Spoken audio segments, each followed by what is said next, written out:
Jai Gurudev children, today we are going to study diary entry.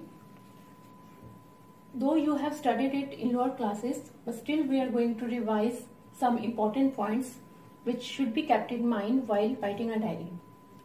First point is, it is written in informal and creative language but still follows a specific format. It means, diaries are always personal. So that is why they are written in informal and creative language. Though we write a diary, but we always try to write it creatively and follows a specific format. It has some format. We have to mention certain things in the diary which are necessary. Second is, it is always written in first person. As this is personal, so we always write it in first person and in the past tense as it is a record. In the diaries, we mention the events happened in the past. Most of the time, we write a diary at the end of the day in which we describe the things which happened in the day and the things happened in the past. So they are kept as a record and we write it in the past tense. Next is, it usually starts with the day of the week, date and time at the top left corner.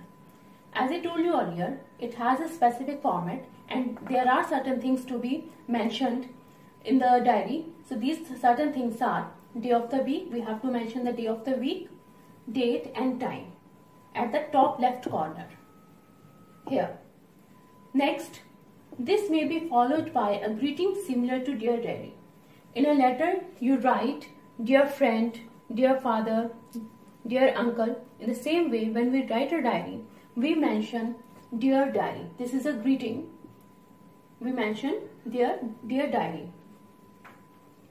Next is, the important events of the day are usually recounted in chronological order using vivid description where necessary. As this is a description of the events happened in the past, we describe them in chronological order. What means chronological order? One after the other. We mention them in sequence and describe them clearly. Next, the entry may include the writer's state of mind, comments on the events. This piece of writing is not objective. This is subjective, in which the person can comment and can reflect his own state of mind.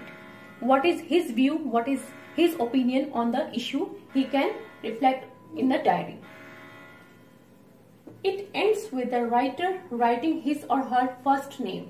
At the end of the diary, he may or may not, this is optional, he may or may not mention his first name. Now children, here is a format of diary entry. As I told you, on the left side corner, we have day/date of writing a diary. Then comes your time. It is usually PM.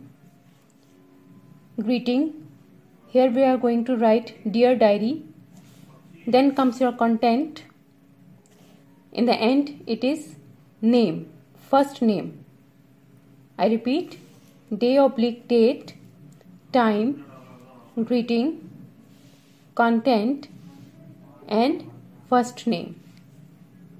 And there are two more points I want to discuss with you. First is topic and the second is style. To write a diary, you may pick any burning issue prevailing in the society and voice your opinion on that. Second, you may write on any incident happened in your vicinity, whether it's your school, it's your neighborhood or it's your family. Talking about style, it should be written in a very natural and spontaneous way. It should be written as if you are pouring your feelings to your friend, and here your friend is diary. No exaggeration of any kind should be there. That's how your diary entry will become a good piece of writing. Thank you. Jai Gurudev.